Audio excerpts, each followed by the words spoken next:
It almost feels like a cliche at this point to talk about hustle culture and its toxicity and the YouTube guru business space and all these productivity channels and of course Instagram Reels and that algorithm has not stopped for a second waterboarding me. And if I'm not maxing out every single second of every single day, I'm not going to be successful. Now, I'm not going to share some sob story with you that productivity channels and hustle culture are setting unrealistic standards. That's not my intention at all. But this might be the first video that you watch on YouTube where somebody who, for lack of a better word, is successful. Like, I've had 3 different 7-figure businesses. One of them we sold, the other we scaled to $500,000 in less than 5 months. I've run multiple different sales teams up to 6 and 7 figures.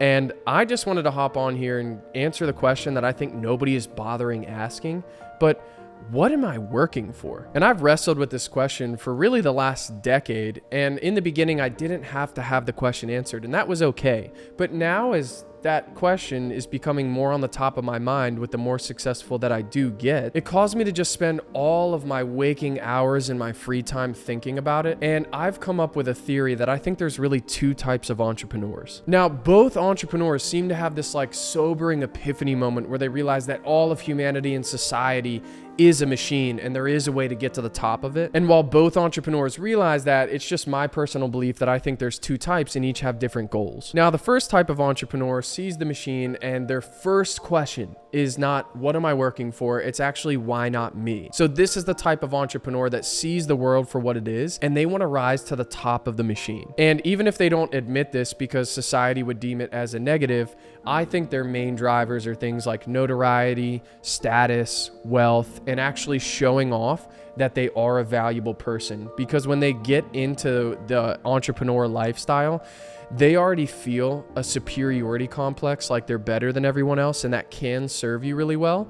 But now they just need to have actual success to match the value that they already feel is inside of them. So I group those types of entrepreneurs like the guys that are off living in Dubai or Miami. They have insanely nice cars, insanely nice watches, and they feel like they deserve this sense of status because they worked really hard to get it. And at every single point that they can remind you that they're at the top of the machine, they normally take it. There is nothing wrong with that. I spent my entire 20s looking through life through that lens. I had the sobering epiphany moment. I realized everything's a machine. I wanted to get to the top.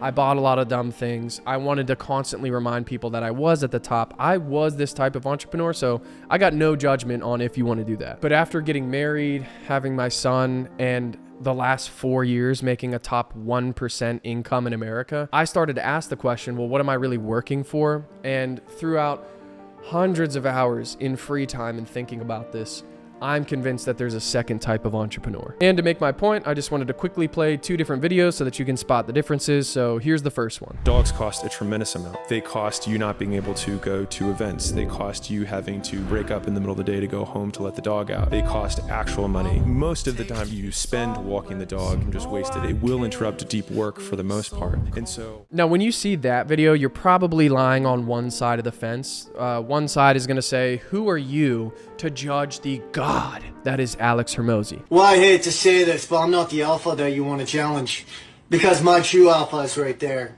That's one side of the fence. On the other side, you could be like me when I watched that video. How could he say that? And you're just thinking, damn, like, has productivity gone too far? Because I couldn't say that about having my dog. Now, here's a second video example of somebody that I really respect. His name's Eddie Malouf. And just watch this video and see if you can spot the difference. When I first met this guy, I could tell he was so over efficient with his time. And that was his like justification for like being rude to someone or direct or whatever it is, because he was every minute had to count and it was over efficient. And I was like, when you're that over efficient, you value transactional value over like human value and relationship value. And I could have told you from day one that he would have fucked you in business because he would have put money over your relationship. And that's exactly what happened. And I think anyone who's like that over efficient about it will never be able to go deep on those relationships, because they'll always be thinking, oh, I'm spending an hour at my daughter's ballet practice, like this isn't efficient. All my real friends who are in the business world, they make time for their friends. They kick it with their friends. I call them, they'll answer. If someone calls me, I'll be like, I can't answer now because I'm on calls for 6 hours. I'll call you tonight. Like, you can always make time for something else. It's just a matter of priority. So after watching that Eddie Malouf video, I thought back to the Alex Hormozi podcast where he tries to convince all of And I'm just going by what Alex said. So like, I don't know if this is true, but he tries to convince, in his own words, most of his employees and team members to get rid of their dogs because it stops them from being productive, and then they can't make the maximum amount of money that they want to make. And over the last decade, I did look at life through the Hormozi lens, which is just maximizing everything in your life in this very meticulous way to extract like all of the value outside of life, almost like living it at a sprint. And I mean, I sacrificed everything, all my free time, all my Friday nights, all my weekends. Most of the money that I made went back in my businesses, minus the stupid shit that I bought because I wanted to remind everybody else that I was at the top.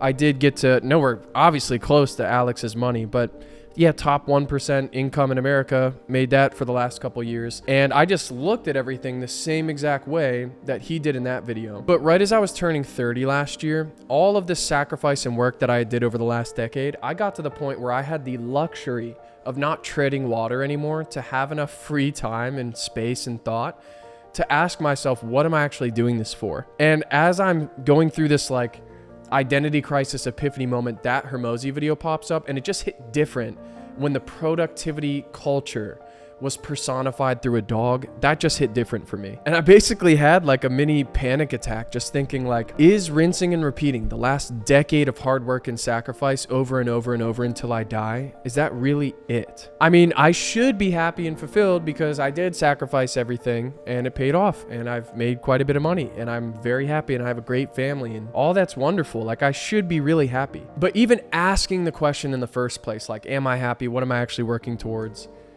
It got me thinking. And I had like a deeper epiphany moment where I just put all of my time and free thought into answering that question for myself. And it did get me thinking that I think there is a second type of entrepreneur that sees the world through the same lens. They realize that all of society is a machine, it's a human construct, and there's a way to rise above it. They probably also suffer from like superiority complex, authority complex. They don't want to be boxed in.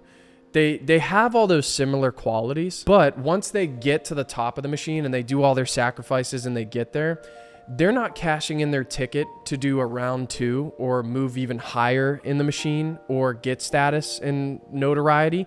They actually cash in their ticket for something the exact opposite.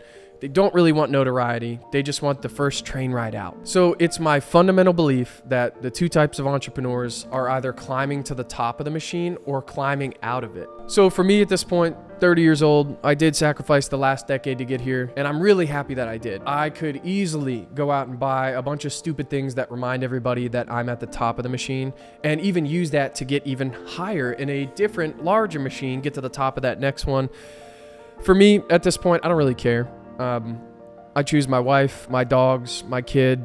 I'm going to go get a house in a rural area where I have a slower pace of life outside of work. I'm not going to go get some penthouse in Dubai or Miami. That's just, I would never do that. So for me personally, I am cashing my ticket for the first train ride out. I don't care about being at the top anymore. So let me just real quick tie a bow around this and tell you the actual theme and purpose of this video. This is not to say that Alex Hormozi is some sort of like superficial, empty vessel that's just a money-sucking machine. In fact, without Alex Hormozi, I would not be where I am today. I have used all of his free advice. I used to binge watch his YouTube in 2017, back when he was just on like random podcasts. He actually didn't even have a YouTube channel. Like, I owe that man so much. So this is not to trash anybody. And again, I realize I am a tadpole in an ocean. Like, I am nothing. The real reason I made this video is because upon some deep reflection, I realized that I felt a tremendous amount of guilt and shame for even asking the questions in the first place. Has productivity culture gone too far? What am I actually working towards? And after grinding my ass off to afford the luxury of even asking those questions, I found peace in realizing that I am the second type of entrepreneur, and I do want to cash in my ticket for the first train ride out. Anybody else that feels tremendous guilt or shame like I did around not maximizing productivity to every single second of every single day, not needing to build a personal brand, not needing to buy stupid shit to remind everybody that you're on the top, that it's okay to play the game just like the first type of entrepreneur, both get to the top, and it is okay to want to cash your ticket and just get the hell out of the machine. So whether you value freedom or status, I'm just going to leave you with a question that hopefully sparks the same amount of reflection that I had to do. What, my friend, are you working for?